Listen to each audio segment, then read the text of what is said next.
I'm Olly Newton. I am the Executive Director here at the Edge Foundation. So this piece of research is the 11th of our skills shortage bulletins. These are pieces of work that we produce twice a year to showcase the latest research about the current and future labour market. How is the economy changing, different jobs that are becoming available, and we work in partnership for all of them. So in this time, we're going to be showcasing some of the research from our colleagues at the Open University, at the Recruitment and Employment Confederation, at the Federation of Small Businesses, and several others. So this is a chance to get those key messages from lots of reports distilled down so that you don't have to read all of that research. So this is a really important piece of work for policymakers in particular. We know that you're busy. We know that you don't have a lot of time. So what we've done is we've digested for you some of the key messages from reports in this area. So if you've got an interest in education, in work, in the future of work, then this is the one to read for you because it'll give you some of those messages without having to read all of the wider reports. It's also really good for people like college principals, head teachers. We know you're busy too, and this should give you an insight into the kind of jobs that your students might be doing. The whole theme of skills shortages was something that was really at the centre of the work of the UK Commission on Employment and Skills.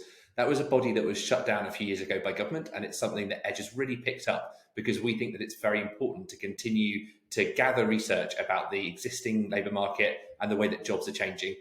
People in the policy sphere, people who are delivering this, tell us that they use this work to advise young people and to input to policy. So we want to take on that responsibility to bring together those messages so that they're in one place in the system.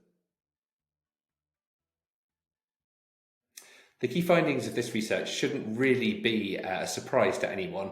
There are huge shortages of skills in the economy in lots of different sectors. In this bulletin, we're profiling in particular the film industry and the NHS and healthcare industry.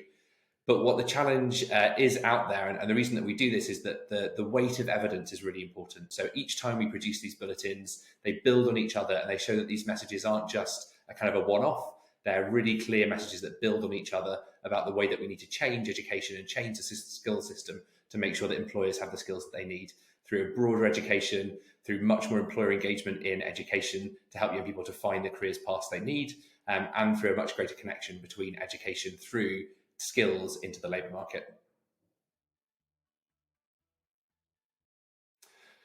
So the findings are relevant right now because of the challenges we're seeing in the economy. So we're clearly seeing a very challenging state for young people moving into the labour market, for businesses themselves. There's no room for inefficiency and challenges and friction between education and the labour market. Now's the time for everything to be working as smoothly as possible. So that's why the findings about the current labour market, but also thinking about how the jobs are changing, are particularly relevant at the moment. One of the pieces of research that we've carried this time is some work that's being done by the Gatsby Foundation. So I think the key thing here is that it's for a slightly different audience. It brings in that really important group, parents. So starting to think about how parents can be supported to have the kind of careers conversations with their students, with their young people, to help them think about the future. So a really different audience that we haven't particularly looked at before, and a chance to think about it through that parental lens. So the weight of evidence here really shows that we need some big changes in the education system to help deliver the kind of skills that employers need in the future. I think the biggest one I'd pull out was that employers consistently tell us that it's not so much written exam results, but those kind of broader skills, communications, team working, problem solving, that they're looking at most closely. If we don't include an explicit focus of those in education, then we're missing a trick in terms of helping young people to prepare for their future work.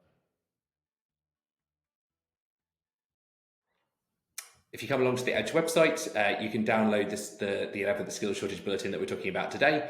We've also got a handy summary of all the key messages from the previous Skills Shortage Bulletin, so you can have a look at those as well.